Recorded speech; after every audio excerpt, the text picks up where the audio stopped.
अस्सलामु अलैकुम वरहमतुल्लाहि वबरकातुहू। नाज़रीन, तीन चीज़ें ऐसी हैं जो लानत का सबब बनती हैं और जिनसे अल्लाह के नबी सल्लल्लाहु अलैहि वसल्लम ने हमें इज्तिनाब करने का हुक्म दिया है। वो कौन सी चीज़ें हैं? हज़रत अब्दुल्लाह बिन अब्बास रज़ियल्लाहु ताला अन्हु कहते हैं कि मैंने रसूलुल्लाह सल्लल्लाहु अलैहि वसल्लम को फरमाते हुए सुना, इत्तकुल मलाइनस सलास, क्या लोगों, लानत का सबब बनने वाले तीन उमूर से इज्तिनाब करो।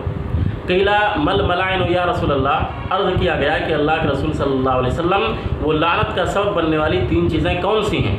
तो आप सल्लल्लाहु अलैहि वसल्लम ने इरशाद फरमाया, अन यक़ुदा अहदुकुम फ़ी ज़िल्लिन युस्तज़ल्लु बिही औ फ़ी तरीक़िन औ फ़ी नक़िल मा औ फ़ी नक़ी माइन।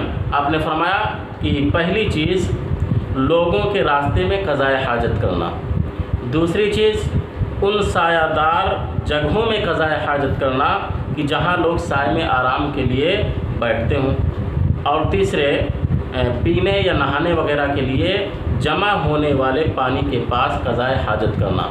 तो ये तीन चीज़ें हैं कि इनके करने से आदमी मलऊन होता है, ये लानत का सबब बनने वाले उमूर हैं। यानी अगर इन तीन चीज़ों को आदमी करता है तो वो शख्स लानत का मुस्तहिक बन जाता है, ये लानत का सबब हैं। लोग ऐसे शख्स पर लानतान करते हैं, लिहाजा हमें इन तीन चीज़ों से इज्तिनाब करना चाहिए।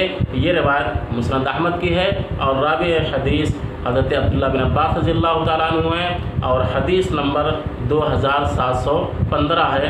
और अल्लामा अलबानी रहमतुल्लाह ने इस हदीस के बारे में कहा है कि हदीस हसन लिगैरिही है। मुस्नद अहमद की ये जो सनद है हदीस नंबर 2715 की, इस सनद के बारे में कहा कि ये सनद तो ज़ईफ़ है, लेकिन ये हदीस जो है दूसरे तुरुक की वजह से हसन लिगैरिही है। लिहाजा हमें इस हदीस पर अमल करना चाहिए और लानत का सबब बनने वाले इन तीन उमूर से इज्तिनाब करना चाहिए। अल्लाह तबारक ताला से दुआ है कि अल्लाह तबारक ताला हम सबको इसकी तौफीक अता फरमाए। नाज़रीन, आपसे गुजारिश है कि अगर आपने अब तक हमारे इस चैनल को सब्सक्राइब नहीं किया है तो बराए मेहरबानी सब्सक्राइब कर लें, ताकि जब भी हम कोई दीन की बात, कोई वीडियो अपलोड करें तो आप तक पहुँच जाए। अस्सलामु अलैकुम वरहमतुल्लाहि वबरकातुहू।